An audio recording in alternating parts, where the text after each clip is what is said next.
Triệu Lệ Dĩnh chia sẻ ảnh con trai hồi còn bé lên mạng khiến cả internet rung chuyển. Buổi sáng hôm ấy, mạng xã hội Trung Quốc đang trôi qua một cách yên ả, không có drama, không có lịch trình lớn của nghệ sĩ nào, thậm chí Weibo còn hiếm hoi nằm yên, không một từ khóa hot search gây bùng nổ, nhưng chỉ vài phút sau, chỉ cần một bức ảnh, chính xác hơn là một bức ảnh trẻ con, đã khiến cả internet như bị một cơn gió xoáy cuốn đi, và chủ nhân của bức ảnh ấy không ai khác ngoài Triệu Lệ Dĩnh, một trong những minh tinh có sức ảnh hưởng bậc nhất tại Hoa ngữ.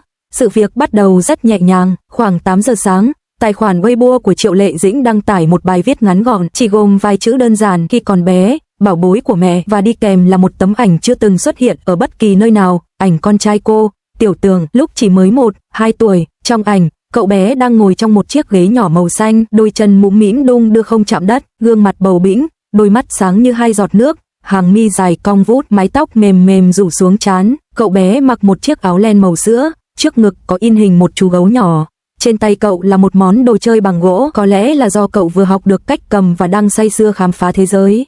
Cái má lúm nhỏ xíu khi cười nhẹ, ánh mắt đầy tò mò, đôi môi cong cong mềm mại, tất cả tạo nên vẻ đáng yêu khiến trái tim người xem lập tức tan chảy. Không có bất kỳ dấu hiệu nào cho thấy cô chuẩn bị đăng ảnh, không có teaser, không có tin tức do gì, không có hoạt động quảng bá nào đi kèm, chỉ một bức ảnh, tiếp theo là một cơn sóng thần truyền thông. Chỉ sau 5 phút, bài đăng đã đạt hơn 300.000 lượt thích. Sau 10 phút, con số vượt mốc 1 triệu. Sau 15 phút, từ khóa Triệu Lệ Dĩnh đăng ảnh con trai đã lọt vào bảng hot search mà không cần bất kỳ tác động quảng cáo nào. Bình luận chen chúc nhau, cứ 2 giây lại có hàng trăm người thả tim. Weibo thậm chí có lúc đứng hình vài giây vì lưu lượng truy cập quá lớn. Mê chết rồi, có phải đây là thiên thần không? Giống mẹ nhiều quá, đôi mắt đúng là di truyền, gương mặt này lớn lên kiểu gì cũng đại mỹ nam. Chị Dĩnh ơi, cuối cùng cũng cho xem ảnh hồi bé của Tiểu Tưởng, cho hỏi ai cho tôi bình tĩnh, tôi không bình tĩnh nổi. Fan của Triệu Lệ Dĩnh thì khỏi nói, vỡ tung như pháo hoa. Fan của Phùng Thiệu Phong cũng nhảy vào, để lại những bình luận đầy tự hào. Đám netizen trung lập thì cười ngất vì độ dễ thương, không thể chống đỡ.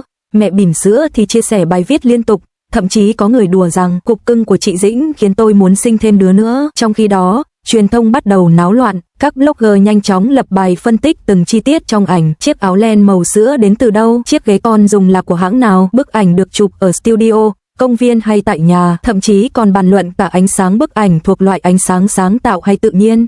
Có blogger còn zoom cận vào đôi mắt của cậu bé rồi viết một bài phân tích dài cả ngàn chữ về đường nét thừa hưởng từ bố và mẹ. Bài viết nhận được lượng chia sẻ khổng lồ, một số tờ báo lớn đăng tin ngay lập tức. Triệu Lệ Dĩnh lần đầu chia sẻ ảnh hiếm của con trai khi còn nhỏ, internet nổ tung vì sự đáng yêu của Tiểu Tưởng, khoảnh khắc ngọt ngào hiếm hoi của mẹ con Triệu Lệ Dĩnh. Trong khi dư luận đang xôn xao, đội ngũ phòng làm việc của Triệu Lệ Dĩnh vẫn im lặng.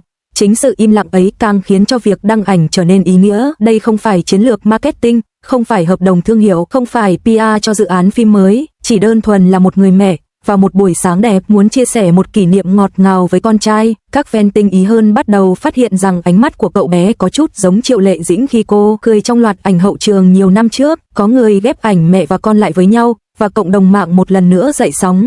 Giống mẹ như đúc, đôi mắt này đúng là mắt của Triệu Lệ Dĩnh, mũm mĩm đáng yêu giống ba, nét dịu giống mẹ, chỉ muốn ôm bé vào lòng. Giữa lúc internet đang náo loạn, Phùng Thiệu Phong cũng âm thầm bấm thích bài đăng sau đó vài phút, không phát biểu gì, không chia sẻ gì, chỉ một nút like ít ỏi nhưng đủ khiến fan couple náo loạn. Ôi trời ơi, ba bé thả tim kìa, gia đình này dễ thương quá mức, họ ngọt như vậy, chẳng lẽ không biết có hy vọng nào không? Chứ tôi thấy hai người vẫn dịu dàng lắm. Studio của Phùng Thiệu Phong dường như cũng để mặc cho dư luận tự thảo luận, không xóa like, không phản hồi. Sự im lặng này trở thành nguồn dầu đổ thêm vào lửa. Trong lúc đó, Triệu Lệ Dĩnh đang làm gì? Cô vẫn giữ thói quen giản dị, uống một tách trà nhài, đọc kịch bản mới, thi thoảng trả lời fan trên Weibo bằng vài icon đơn giản, bình thản, nhẹ nhàng như thể không biết mình vừa khiến cả internet hỗn loạn. Có người bình luận: chị ơi, em xem ảnh mà xúc động quá, sao bé đáng yêu thế, chị có thể kể thêm một chút về hồi nhỏ của bé không? Triệu Lệ Dĩnh bất ngờ trả lời một icon mặt cười kèm theo câu: lúc nhỏ con rất ngoan, thích cười. Vài phút sau, một bình luận khác: Triệu Lệ Dĩnh chị ơi, bức ảnh này do ai chụp vậy? Em thấy ánh sáng đẹp quá. Cô đáp: do tôi chụp. Một buổi chiều mùa xuân, cư dân mạng ngay lập tức gào thét: trời ơi là mẹ khéo tay. Chị Dĩnh, chị phá nát internet rồi đó, không ai cảnh báo trước vậy sao? Tôi muốn xỉu đây. Còn về phần Tiểu Tưởng, cậu bé vô tư, không hay biết rằng hình ảnh hồi nhỏ của mình đang là tâm điểm của cả đất nước. Phùng Thiệu Phong thì thở dài cười, không biết con lớn lên đọc lại sẽ thấy thế nào. Buổi tối hôm đó, hot search vẫn chưa hạ nhiệt, bức ảnh trở thành chủ đề hàng đầu. Fan các nhà khác dù không phải người theo dõi Triệu Lệ Dĩnh nhưng cũng phải vào xem. Thiên thần, nhỏ, cho bằng được. Một vài nhà sản xuất chương trình thiếu nhi cũng bắt đầu để ý. Có người còn nói đùa, về sau lớn lên, nếu bé mà làm nghệ sĩ thì chắc chắn hot lắm. Ngày hôm sau, bức ảnh được bình chọn là khoảnh khắc ngọt ngào nhất của tuần bởi hàng loạt blogger giải trí, và nhiều người thậm chí lưu ảnh vào điện thoại như một hình nền may mắn. Một bức ảnh nhỏ, một khoảnh khắc bình yên của mẹ và con, nhưng lại khiến cả internet bùng nổ như pháo hoa. Và fan nói rất đúng, Triệu Lệ Dĩnh chỉ cần nhẹ nhàng giơ điện thoại lên, cũng khiến cả mạng xã hội rung chuyển. Này, Triệu Lệ Dĩnh chia sẻ bức ảnh hiếm hoi của con trai lên mạng xã hội vốn đã khiến cả cõi mạng dậy sóng, nhưng điều mà chính cô cũng không ngờ tới là chỉ sau chưa đầy 2 giờ, netizen bắt đầu đồng loạt đào lại những hình ảnh cũ từng được chụp mập mờ từ sân bay đến phim trường, từ góc chụp phía xa của paparazzi cho đến vài khoảnh khắc ngẫu nhiên bị fan bắt gặp. Và thế là một đợt sóng ký ức lan rộng khắp internet. Những hình ảnh tưởng đã bị lãng quên bất ngờ sống dậy, từng bước như một bộ phim dài hơi tua lại quãng thời gian mà công chúng chưa từng thực sự nhìn thấy rõ gương mặt cậu bé, nhưng luôn tò mò và thảo luận không ngừng. Netizen bắt đầu từ bức ảnh năm ấy ở Thượng Hải. Phùng Thiệu Phong một tay che chắn, một tay bế con, vội vàng đi qua khu vực đông người. Dù gương mặt trẻ nhỏ được che kín, đôi chân bụ bẫm và chiếc áo hoodie màu xanh nhạt vẫn khiến nhiều fan mềm lòng. Giờ đây, khi so lại với hình ảnh Triệu Lệ Dĩnh vừa đăng, nụ cười, đôi mắt to tròn, gương mặt bầu bĩnh, nhiều người thốt lên, đúng rồi, cặp chân này không lẫn đi đâu được, trộm vía lớn lên đáng yêu quá. Nhìn ánh mắt giống Lệ Dĩnh như đúc, thế là luật bình luận cũ từng được để lại dưới các bài báo năm ấy cũng bị đào lại, ghép nối thành một dòng thời gian sống động về quá trình cậu bé trưởng thành. Một trong những tấm ảnh được đào lại nhiều nhất là khoảnh khắc cậu bé bị chụp khi đi cùng trợ lý của Triệu Lệ Dĩnh, cả cơ thể nhỏ xíu được quấn gọn trong chiếc áo khoác dày cộp khiến cậu trông chẳng khác nào cục bông di động. Năm đó, ai cũng chỉ đoán già đoán non, còn bây giờ, netizen bình luận rầm rộ, đây chính là thời điểm bé lẫm chấm biết đi nè, phúc hậu thế này bảo sao lớn lên đáng yêu vậy. Cảm giác như ai nấy đều quay về năm tháng ấy, khi mọi thứ đều chỉ là suy đoán, là sự tò mò dịu dàng dành cho một thiên thần nhỏ chưa từng lộ diện. Không chỉ ảnh, mà một video 7 giây từng bị chụp trộm ở bãi đỗ xe cũng trở lại. Trong video, Phùng Thiệu Phong cúi xuống ôm con, còn bàn tay bé nhỏ vươn lên nắm lấy cổ áo của bố. Ngày xưa clip này chỉ tạo được vài cuộc thảo luận nhỏ, nhưng hôm nay thì khác, sau khi đối chiếu với ảnh bé hồi nhỏ do Triệu Lệ Dĩnh đăng, netizen lập tức khẳng định đúng là cái dáng ôm bố này rồi, nhìn cái tay nhỏ mà thương, lớn lên chắc tình cảm lắm đây. Lượng xem clip tăng vọt trong một đêm, giống như một đoạn phim kỷ niệm được chiếu lại trong lòng hàng triệu người.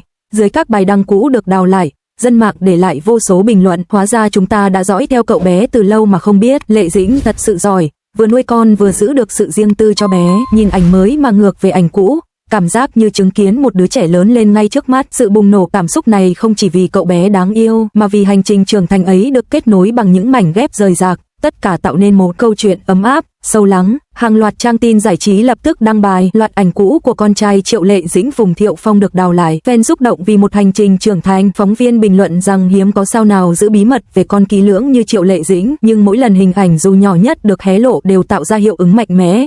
Lần này lại càng đặc biệt hơn khi chính cô chủ động chia sẻ ảnh con. Sự kiện nhanh chóng leo thẳng lên top 1 hot search, không phải vẻ ngoài kháu khỉnh, không phải sự giống bố hay giống mẹ, mà chính là cảm giác thằng bé lớn rồi. Rất nhiều người theo dõi Triệu Lệ Dĩnh từ những năm cô còn là nữ diễn viên tuyến 3, nhìn thấy cô trưởng thành, kết hôn, sinh con, rồi làm mẹ đơn thân mạnh mẽ. Giờ khi thấy ảnh con trai cô, sự xúc động ấy nhân lên gấp bội.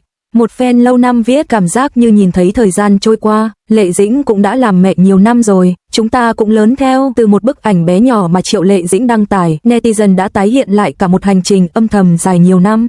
Những bức ảnh cũ được đào lại không chỉ giúp mọi người nhìn thấy cậu bé ngày ấy mà còn như nhìn lại chặng đường của chính Triệu Lệ Dĩnh, một người mẹ luôn muốn bảo vệ con nhưng cũng muốn lưu giữ những khoảnh khắc yêu thương để rồi một ngày nào đó hé lộ cho cả thế giới thấy niềm tự hào của mình. Và vì vậy, sự bùng nổ lần này không phải chỉ là chuyện giải trí, nó là cảm xúc, là ký ức, là sự trưởng thành của một gia đình và của cả những người đã dõi theo họ từ rất lâu.